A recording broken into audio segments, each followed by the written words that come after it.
Now this next part of our homework page actually is chapter 4, because there was only 3 problems in chapter 3. So chapter 4, starting out here where I'm graphing an exponential function.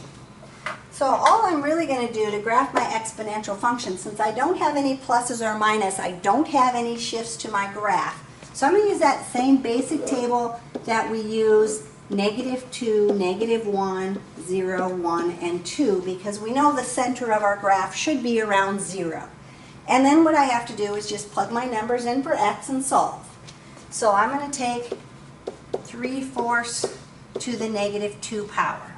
We know if it has a negative exponent, we have to do the reciprocal. So 4/3, I'm going to square that. 4 squared is 16, 3 squared is 9, so 4/3 squared is 16/9. Then I'm going to do the 3/4 to the -1 power, which just flips it upside down, so I get 4/3. Then I'm going to do 3/4 to the 0 power. We know that anything to the 0 power is always equal to 1. 3/4 to the first power, of course, stays 3/4. And then 3/4 to the second power. I'm squaring each of those, so 9/16. So we're going to have to use the plot point tool, that one that sort of looks like this, and when you click on it, you type in the ordered pairs. For now, I'm just going to estimate about where those values are. So -2 is at 16/9, which would be not quite to 2, because then I'd have to have 18/9. -1 is at 4/3, which is 1 1/3. 0 is at 1. 1 is at 3/4. And then 2 is at 9/16, which would be a little lower yet. Now, one other thing we have to add to our exponential function is what's called an asymptote. An asymptote is an imaginary line that the graph approaches and does not cross. Since this graph doesn't have a vertical shift, my asymptote is going to be right along that x-axis, and that's where it's always going to be unless there's a plus or minus something to move my asymptote up or down.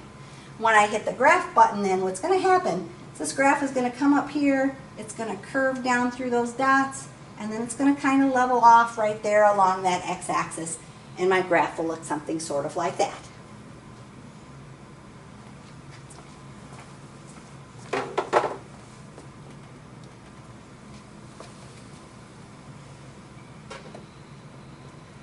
So number 11, again, we're making our table.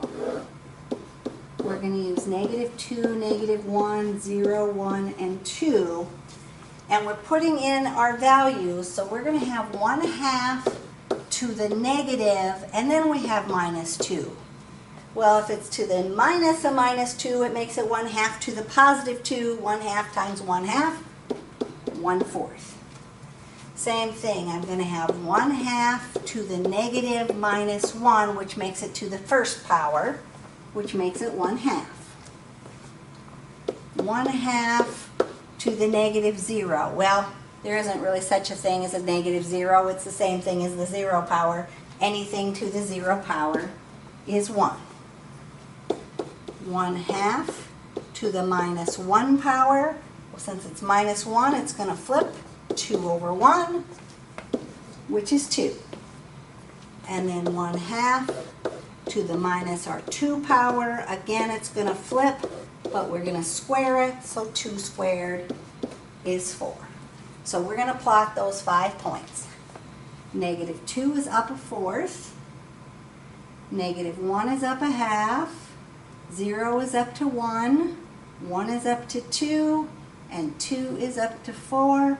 Again, we have to make sure we put our asymptote on there. I forgot to mention that you will have a tool that looks something sort of like that, some dashes of a horizontal line, and the asymptote then is going to go right along that x-axis, and then my graph is going to come down here and level off right along that x-axis, so it will look something sort of like that.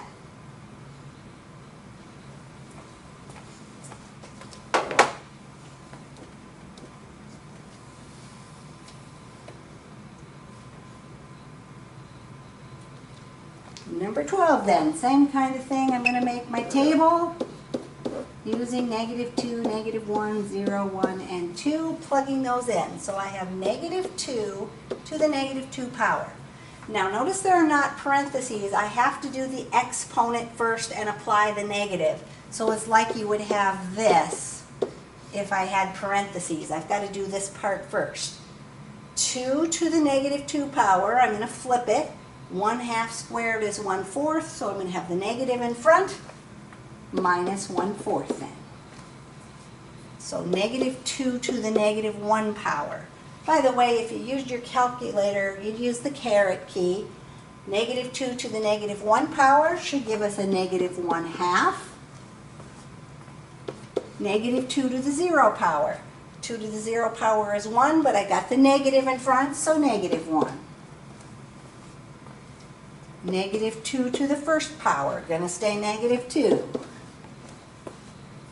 And -2 to the second power, I square the 2, which is 4, and then apply the negative, so -4. So -2 is at -1/4, -1 is at -1/2, 0 is at -1, 1 is at -2, and 2 is at -4. Again, I've got to put my asymptote right along that x-axis. So this one's going to come here, and then level off and look something sort of like that. So on an exponential function that doesn't have any adding or subtracting on the end, my asymptote's always right along the x-axis.